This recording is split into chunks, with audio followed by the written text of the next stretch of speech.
बच्चों, आज हम लोग व्यंजन संधि के बारे में पढ़ेंगे। व्यंजन संधि उसे कहते हैं जब व्यंजन वर्ण के साथ स्वर या व्यंजन का मेल हो, उससे जो विकार उत्पन्न हो उसे ही हम व्यंजन संधि कहते हैं।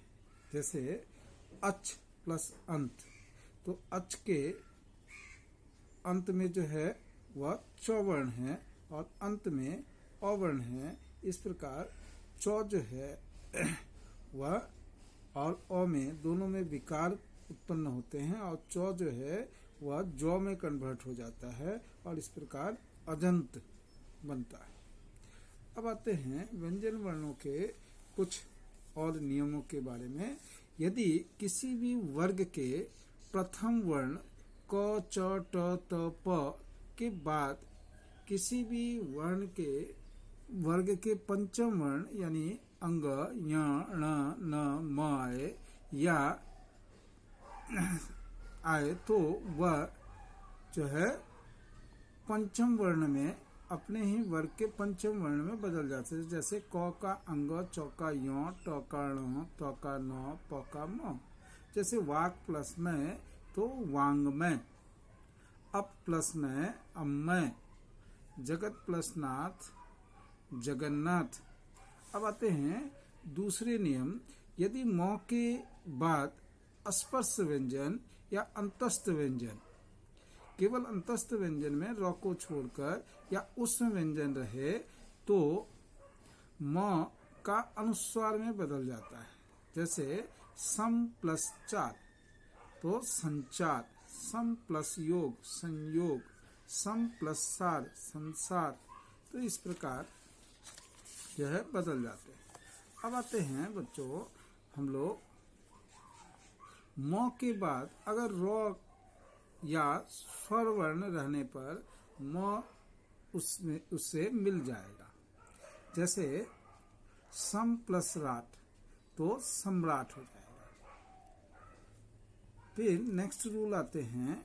यदि किसी भी वर्ग के प्रथम वर्ण यानी क, च, ट, त, प के बाद स्वर वर्ण या अंतस्थ वर्ण अथवा वर्ग का तीसरा चौथा वर्ण रहे तो वह प्रथम वर्ण जो है अपने ही वर्ग के तीसरे वर्ण में बदल जाएगा। जैसे क का ग, च का ज, ट का ड, त का द, प का ब। तो एग्जाम्पल के रूप में हम देख सकते हैं दिक् प्लस गज तो दिग्गज, अच प्लस अंत अजंत। तो नेक्स्ट रूल आते हैं। यदि तो के बाद दो आए, यदि तो के बाद चौ या छ आए तो जो है वह दो में कन्वर्ट हो जाएगा।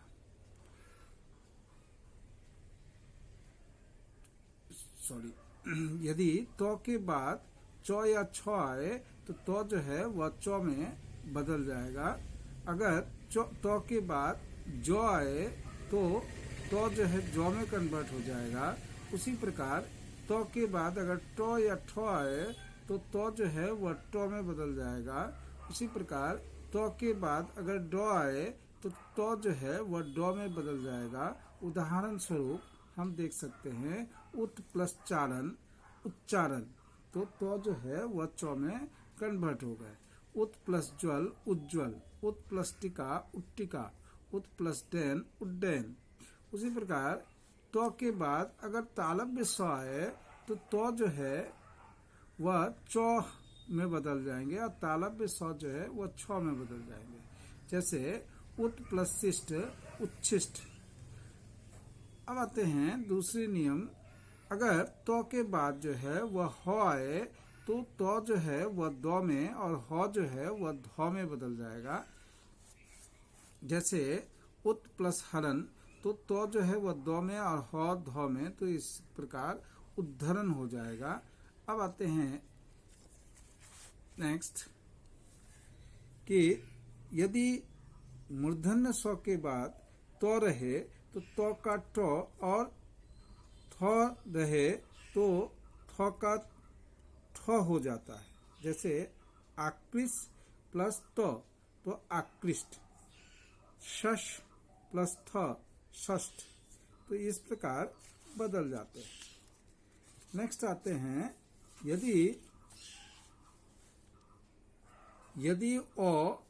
यदि आ वी परी के बाद छ आए तो दोनों के बीच में चौ का आगम हो जाता है। जैसे आ प्लस छ अच्छ, वी प्लस छ विच्छ, परी प्लस छ परिच्छ। जैसे आ प्लस छादन तो आच्छादन, वी प्लस छेद विच्छेद। उसी प्रकार यदि अभी या वी के बाद स्व रहे तो स्व का मूर्धन्य स्व हो जाता है। जैसे अभी प्लस सेक अभिषेक, वी प्लस सम विषम। अब आते हैं हम लोग विसर्ग संधि में। विसर्ग के साथ स्वर अथवा व्यंजन के मेल से जो विकार उत्पन्न होता है उसे विसर्ग संधि कहते हैं। जैसे निह प्लस आधार, तो यह विसर्ग जो है वह रॉ में कन्वर्ट हो जाएगा और इस प्रकार निराधार। तो अब आते हैं इसके कुछ नियम। यदि निह और दुह से के परे क ख प फ रहे तो विसर्ग जो है वह मूर्धन्य स्व में बदल जाता है। जैसे हम देखते हैं निह या दुह के बाद क ख प फ रहे तो मूर्धन्य स्व में बदल जाता है। तो एग्जाम्पल के रूप में निह प्लस कपट तो निष्कपट, निह प्लस फल निष्फल, दुह प्लस कर तो दुष्कर, तो निह प्लस पाप निष्पाप।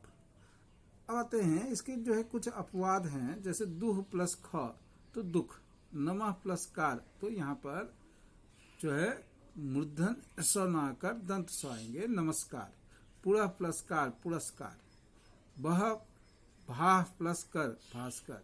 तो इसके बाद हम आते हैं दूसरे रूल पर। यदि विसर्ग के परे च या छ रहे तो विसर्ग का तालव्य स और ट ठ रहे तो विसर्ग का मूर्धन्य स में जो है रूपांतरित हो जाता है। तो थ रहे तो विसर्ग का दंत स हो जाता है। अब आते हैं कुछ एग्जाम्पल के साथ। जैसे निह प्लस चय तो यहाँ निश्चय, धनु प्लस टंकार धनुष टंकार, निह प्लस तार निस्तार। यदि विसर्ग के बाद तालव्य स मूर्धन्य स या दंत स रहे तो दो स्थितियां होती है। पहला, विसर्ग ज्यों का त्यों रह जाता है और दूसरा जो है विसर्ग का रूपांतरण तालव्य स मूर्धन्य स या दंत स में हो जाता है। जैसे दुह प्लस शासन दुशासन तो दुशासन और दुशासन। तो इस प्रकार दो रूपों में जो है वह परिवर्तित होते हैं। अब आते हैं नेक्स्ट रूल। यदि विसर्ग के बाद अ या आ को छोड़कर कोई भी दूसरा स्वर हो और आगे वर्ग का तीसरा चौथा व्यंजन या य र ल व और ह हो तो विसर्ग का र हो जाता है। परंतु विसर्ग के बाद अगर र हो और विसर्ग के पहले हर्षई या दीर्घई रहे तो विसर्ग का लोप और हर्षई या दीर्घई का दीर्घई और दीर्घऊ हो जाता है। जैसे उदाहरण स्वरूप निह प्लस गुण तो निर्गुण, निह प्लस उपाय निरुपाय, निह प्लस जल निर्जल, निह प्लस भय निर्भय। उसी प्रकार हम अब देखेंगे दूसरे नियम। यदि विसर्ग के पहले अ हो और आगे वर्गों के तृतीय चतुर्थ वर्ण और तालव्य स मूर्धन्य स या दंत स को छोड़कर कोई व्यंजन हो तो अ और विसर्ग दोनों मिलकर ओ हो जाते हैं। जैसे सरह प्लस ज तो सरोज। इसी प्रकार यशः प्लस दा तो यशोदा, मनः प्लस हर मनोहर, मनः प्लस नीत मनोनीत। तो यह थे हमारे विसर्ग संधि। तो यहाँ कुछ जो है आपको प्रश्न दिए गए हैं, जैसे संधि और संयोग में साधारण अंतर बताइए। तो संधि क्या होते कि दो वर्णों के योग से जो विकार उत्पन्न होते उसे जो है हम संधि कहते हैं, और संयोग जब दो अलग अलग वर्णों को जब जोड़ते हैं तो दो वर्णों से अधिक ध्वनियां आपस में मिलकर शब्द का निर्माण करती है, तो उसे हम संयोग कहते हैं। अब आते हैं यहाँ पर कुछ संयोग दिए हुए हैं, जैसे न हल प्लस अ प्लस द अ प्लस दीर्घई प्लस तालव्य श हल प्लस अ, तो यह नदीश हो गए। इसी प्रकार प आ पा ठ और ठ, तालव्य स और आ सा, आ ल और आ ला, तो पाठशाला।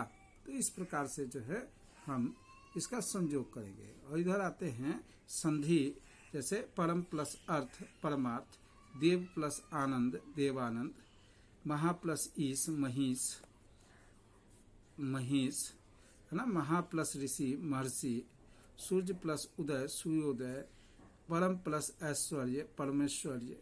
उसी प्रकार इधर आते हैं संधि विच्छेद करना। तो संधि विच्छेद जब करना है तो अलग अलग करना पड़ेगा, जैसे मनोरथ मन प्लस रथ, दुस्शासन दुह प्लस शासन, निश्चय निह प्लस चय, प्रातः काल प्रातः प्लस काल, अजंत अच प्लस अंत, उद्धत उत प्लस हत। तो इस प्रकार से जो है हम लोग संधि विच्छेद करेंगे। तो इतना ही, धन्यवाद।